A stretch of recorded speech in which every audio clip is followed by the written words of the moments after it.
दोस्तों, बहुत बड़ी खबर निकल करके सामने आई है और वो खबर निकल करके सामने आई है जिस खबर का हम सबको बेसब्री से इंतजार था। संभल, जामा मस्जिद, कुतुब मीनार, अजमेर शरीफ, देश भर में जो अभियान छेड़ दिया गया था कि मस्जिदों के नीचे मंदिर है, ये खोजेंगे हम, खोदेंगे हम। और उसके साथ में ये कहा गया कि फला मस्जिद के नीचे, फला दरगाह के नीचे शिवलिंग छिपा हुआ है। ये पूरा अभियान जो देश भर में छेड़ा गया था उस पर रोक लगा दी है आज सुप्रीम कोर्ट ने। याद करिए, चंद्रचूड़ जो एक खिड़की खोल करके चले गए थे कि इस खिड़की से आप अंदर आ जाइए और हंगामा काटते रहिए। चंद्रचूड़ के उस फैसले पर जिस तरीके से हमने देखा, प्रतिक्रियाएं निकल करके सामने आई संभल से, अजमेर से। अब इस पर देश में मौजूदा सुप्रीम कोर्ट के चीफ जस्टिस संजीव खन्ना ने रोक लगा दी है। क्या कहा है उन्होंने आपकी स्क्रीन पर। सुप्रीम कोर्ट बोला, मंदिर मस्जिद विवादों पर आदेश न सुनाए अदालतें, मस्जिद दरगाहों के सर्वे का आदेश भी न दे, केंद्र से 4 हफ्ते में जवाब तलब की। जब तक हम सुनवाई कर रहे हैं नए मामले दर्ज नहीं किए जाएंगे, प्लेसेस ऑफ वर्शिप एक्ट पर सुप्रीम कोर्ट ने कहा। अब जरा आसान भाषा में समझिए क्या कहा गया है।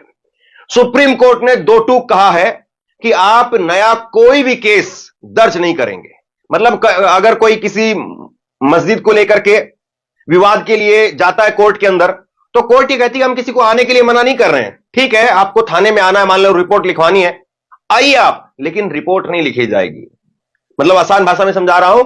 कोर्ट ने कहा है कि अगर कोई याचिका लेकर के आता है तो ठीक है, लेकिन उस पर हम डेट नहीं देंगे, उस पर हम सुनवाई नहीं करेंगे, उस पर हम कोई आदेश नहीं देंगे। क्यों? यह सारा काम निचली अदालतों के लिए कहा गया है। जो संभल के अंदर जज ने फैसला दे दिया, तुरंत 2 घंटे के अंदर याचिका स्वीकार हो गई, 2 घंटे में बहस हो गई, 2 घंटे में ऑर्डर हो गया, 2 घंटे में सर्वे हो गया। वो जो खेल था निचली अदालतों के जरिए चल रहा था, और जिस पर रामगोपाल यादव ने कहा, समाजवादी पार्टी के नेता रामगोपाल यादव ने, कि छोटे छोटे जज देश में आग लगा देंगे। अब ये जो निचली अदालतें हैं उन पर रोक लग गई है। चूंकि मामला सुप्रीम कोर्ट के अंदर विचाराधीन है, इसलिए अब ऐसे किसी भी केस में निचली अदालतें कोई भी फैसला नहीं दे पाएंगी। चाहे वो अजमेर शरीफ का मामला हो, चाहे वो अब संभल का मामला हो। अब आपके जहन में यह सवाल उठ रहा होगा कि अजमेर शरीफ को लेकर के या फिर संभल को लेकर के आगे की तारीख दी हुई है, तो ये केस, मान लीजिए कि नए केस रजिस्टर नहीं किए जाएंगे, नई याचिकाएं स्वीकार नहीं की जाएंगी, लेकिन जो याचिकाएं चल रही हैं उनका क्या होगा, आगे आपको बताता हूं। सीजीआई ने कहा कि जब तक हम इस मामले पर सुनवाई कर रहे हैं तब तक देश में धार्मिक स्थलों को लेकर के कोई नया मामला दाखिल नहीं किया जाएगा। जो केस पेंडिंग है, कोर्ट फाइनल ऑर्डर नहीं देंगे। भारत में अलग अलग धर्मों के पूजा स्थलों की मौजूदा स्थिति को जस का तस रखने के लिए 15 अगस्त 1991 को प्लेसेस ऑफ वर्शिप एक्ट लागू किया गया था। कानून में कहा गया था कि देश में आजादी के समय यानी 15 अगस्त 1947 को जो पूजा स्थल जिस स्थिति में है उसे वैसा ही रखा जाएगा। संविधान के अनुच्छेद 25 और 26 के तहत धार्मिक स्वतंत्रता के अधिकार के तहत नागरिकों को अपना धर्म मानने और उनको पालन करने की आजादी है। तो ये जो पहले 1991 के एक्ट के अनुसार जो बातें कही गई थी, अब वो बातें जस की तस रहेंगी जब तक नया कोई वर्डिक्ट नहीं आ जाता है। और जो बात आपका सवाल था या आपका सवाल हो सकता है कि संभल में क्या होगा, अजमेर में क्या होगा, वहां पर तो पहले से केस डला हुआ है, तारीखें हैं, तो उसमें भी कह दिया है कि आपके पास में अगर कुछ आ गया है, मतलब आपके पास में कोई रिपोर्ट आई है, कोई सबूत आए हैं, कोई तथ्य आए हैं, कुछ भी आया है, आप उसको अपने पास रखिए। ना तो आप उसको लीक करेंगे और ना ही आप उस पर कोई नया ऑर्डर देंगे। जिस मर्जी शख्स ने जो मर्जी कहा हो, आप ठीक है उसको सुन लीजिए, लेकिन उस पर कोई रिएक्ट नहीं करेंगे। यह मामला विचाराधीन है, तो अब इस पर निचली अदालतें जब तक सुप्रीम कोर्ट कोई फैसला ना दे दे तब तक आप कुछ नहीं कहेंगे। और मोदी सरकार से कहा है कि 4 हफ्ते के अंदर 4 हफ्ते के अंदर आप अपना जवाब तलब करें। यानी मोदी सरकार इस पर क्या चाहती है, केंद्र सरकार जो है वो इस पर क्या चाहती है। क्योंकि देखिए, केंद्र सरकार के पास में भी शक्तियां हैं कि वो अपनी जो है वो यहां पर मंशा जाहिर करे और वो इस मामले को लेकर के क्या सोचती है वो बताए। तो केंद्र सरकार को बताना पड़ेगा। अब यहां पर मोदी सरकार जो है फंस गई है। अब अगर वो ये कहे, जो बीजेपी के जो समर्थक कह रहे थे कि नहीं भाई खुदाई शुरू करो, खुदाई शुरू करके शिवलिंग निकालो, अगर उस तरफ जाती है तो सुप्रीम कोर्ट की फटकार लगेगी कि आप क्या करवाना चाहते हैं देश के अंदर। और अगर उस तरफ नहीं जाते हैं तो फिर वो भक्त नाराज हो जाएंगे कि मोदी जी के बस की बात अब कुछ नहीं रही। यानी एक तरीके से मोदी सरकार भी फंस गई है। हालांकि सरकार की अगर मंशा ठीक रही तो वकील जवाब बना देंगे, बीच की पतली गली निकाल देंगे और आप उससे निकल जाना। लेकिन अगर सरकार की मंशा ही कुछ और है तब फिर बात जो है वो दूसरी होगी। लेकिन कम से कम राहत की बात यह है कि सुप्रीम कोर्ट ने अभी जो फैसला सुनाया है, इससे देश भर में जो एक माहौल बिगाड़ने की या यूं कहें कि दंगा भड़काने की जो एक नई तैयारी, एक नई क्रोनोलॉजी दिख रही थी, उस पर कम से कम रोक लगा दी है। कुछ प्रतिक्रियाएं निकल करके सामने आई, वो मैं आपको दिखा देता हूं। प्रशांत टंडन, पत्रकार प्रशांत टंडन, वो कहते हैं कि डीवाई चंद्रचूड़ द्वारा ज्ञानव्यापी मस्जिद के सर्वे को इजाजत देने और 1991 के पूजा स्थलों के कानूनी बेतुकी व्याख्या ने इस कानून को मजाक बना दिया था। कोई भी जिला जज या मजिस्ट्रेट कुछ भी फैसले दे रहे थे और देश में बिना वजह सांप्रदायिक तनाव पैदा हो रहा था। सुप्रीम कोर्ट ने जो रोक लगाई है वो स्थायी फैसले में तब्दील हो तो बेहतर होगा।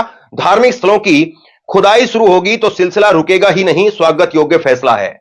मतलब कि अभी जो रोक लगाई गई है, 4 हफ्ते बाद में इस रोक को परमानेंट कर दिया जाए तो बेहतर होगा।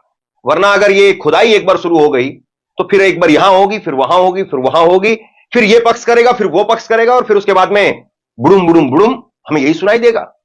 ये यहां पर कह रहे हैं वरिष्ठ पत्रकार मुकेश कुमार कह रहे हैं, सुप्रीम कोर्ट को शाबाशी दी जानी चाहिए कि उसने अंतरिम आदेश जारी करके धर्मस्थलों से जुड़े नए मामले स्वीकार करने पर रोक लगा दी है।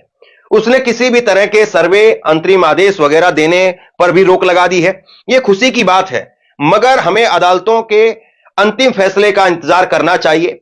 कहीं ऐसा ना हो कि चंद्रचूड़ की तरह यहां भी वही बेवफा सनम निकले। तो देखिए, ये अपने आप में बहुत महत्वपूर्ण बात हो जाती है, क्योंकि हमने देखा है कि चाहे इलेक्टोरल बॉन्ड का मामला हो, चाहे ईवीएम का मामला हो, चाहे महाराष्ट्र का मामला हो, डीवाई चंद्रचूड़ जो है वो सुनवाई के दौरान खूब ढोल बजवाते थे और हम लोग भी आपसे खूब कहते थे कि नहीं भाई मजा आ गया, सरकार ने ये कहा, सरकार को वो फटकार लगी, ऐसा हुआ वैसा हुआ। और आप लोग भी, क्योंकि हमारे पास तो वही चीज आती थी जो सुप्रीम कोर्ट के जो है फैसले आते हैं, तो सुप्रीम कोर्ट की टिप्पणी में जो बात आती थी वो हम आपके सामने रखते थे। लेकिन अंततोगत्वा ईवीएम के मामले में डीवाई चंद्रचूड़ ने क्या किया, जस का तस, मतलब जो चाहे चीज की जरूरत थी, दरकार थी और जो उनकी पूरी सुनवाई थी, उसके एकदम उलट चला गया मामला। फिर उसी तरह से इलेक्टोरल बॉन्ड का मामला, खुद ही जो है उन्होंने कहा कि फेयर एंड लवली स्कीम एक तरीके से, कि यहां से सरकार जो है वो चंदा ले रही है, उधर से धंधा दे रही है। और उसके बाद में महाराष्ट्र की सरकार को अवैध बताया चंद्रचूड़ ने कि वो सरकार जो है अवैध चल रही है। उसके बावजूद सरकार चलती रही, इलेक्शन हो गए, दोबारा से वो जीत गए। तो ये अपने आप में देखने वाली बात होगी कि सुप्रीम कोर्ट ने आज यहां पर जो कुछ कहा है वो फैसले में, अंतिम फैसले में तब्दील हो पाता है या नहीं। इसके बाद में डॉक्टर राकेश पाठक, पत्रकार, वो लिखते हैं, हद यह है कि चंद्रचूड़ ने सर्वे की इजाजत के बारे में कोई लिखित आदेश नहीं दिया था। ज्ञानव्यापी के मामले में आसंदी पर बैठ करके सिर्फ जुबानी जमा खर्च किया था। पूजा स्थल का स्वरूप नहीं बदला जा सकता, लेकिन सर्वे में क्या दिक्कत है। इतने मात्र पर ही ज्ञानव्यापी का सर्वे करा दिया और कथित फवारा शिवलिंग मान लिया गया। ज्ञानव्यापी का वो फवारा और शिवलिंग का विषय आपको पता होगा। आज देश में चंद्रचूड़ उसी जुबानी जमा खर्च का खामियाजा, आज देश चंद्रचूड़ की उसी जुबानी जमा खर्च का खामियाजा भुगत रहा है। इसी की आड़ में निचली अदालतें सर्वे का आदेश देने लगी। तो देखिए, जिस तरीके से चंद्रचूड़ साहब ने जो कुछ किया, उसकी वजह से क्या क्या जो है वो देश में नुकसान हुआ। ज्ञानव्यापी का जो शिवलिंग और फवारा वाला मामला था, और उसके बाद में देखिए वो शिवलिंग और फवारे वाले मामले में किस तरीके से बात कहां से कहां चली गई, आपको याद होगा। और फिर उसके बाद में कन्हैया लाल का और ये तमाम जो है वो मर्डर केस और ये सब भी सामने आने लगे। तो बहुत कुछ जो है वो कोर्ट के एक फैसले से बदल सकता है। शांति अशांति में बदल सकती है और अशांति शांति में बदल सकती है। अब ये कोर्ट का फैसला जो है वो निर्भर करता है वो किस तरह का आता है और उसको इंप्लीमेंट किस तरीके से किया जाता है। क्योंकि हमें यह भी याद है कि जब सबरीमाला का फैसला आया तब अमित शाह ने यह कह दिया था कि सुप्रीम कोर्ट हो या अदालतें हो, वो ऐसा फैसला ना दे जो इंप्लीमेंट ना करवाया जा सके। और सबरीमाला का फैसला क्या था? सबरीमाला का फैसला यह था कि वहां पर मंदिर के अंदर महिलाओं को प्रवेश की इजाजत दी गई थी और इस पर अमित शाह ने हाथ खड़े कर दिए थे। तो बड़ी बात तो पहले तो यह है कि अदालत कम से कम इस बात को ध्यान रखें, क्योंकि जब राम मंदिर का फैसला सुनाया गया तो बहुत सारे लोगों ने कहा कि टेक्निकली यह सही नहीं है, मतलब जो सबूत थे अदालत के सामने उस हिसाब से जो है वो मामला सही नहीं है। लेकिन चलिए, कम से कम सौहार्द बनाए रखने के लिए, भाईचारा बनाए रखने के लिए, नया दंगा फसाद ना खड़ा हो, या फिर जो विवाद सालों से चला आ रहा है उसका निपटारा करने के लिए अगर एक जगह पर कुछ होता है तो उसको मिट्टी डाल दीजिए। बहुत सारे लोगों ने तर्क दिया, हालांकि वो चीज वहां रुकी नहीं।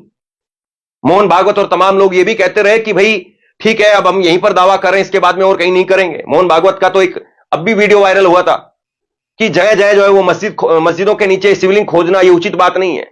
लेकिन ये सब जानते हैं, जब जानते हैं कि कहने की बात, करने की बात, कथनी और करनी, इसमें कितना अंतर होता है।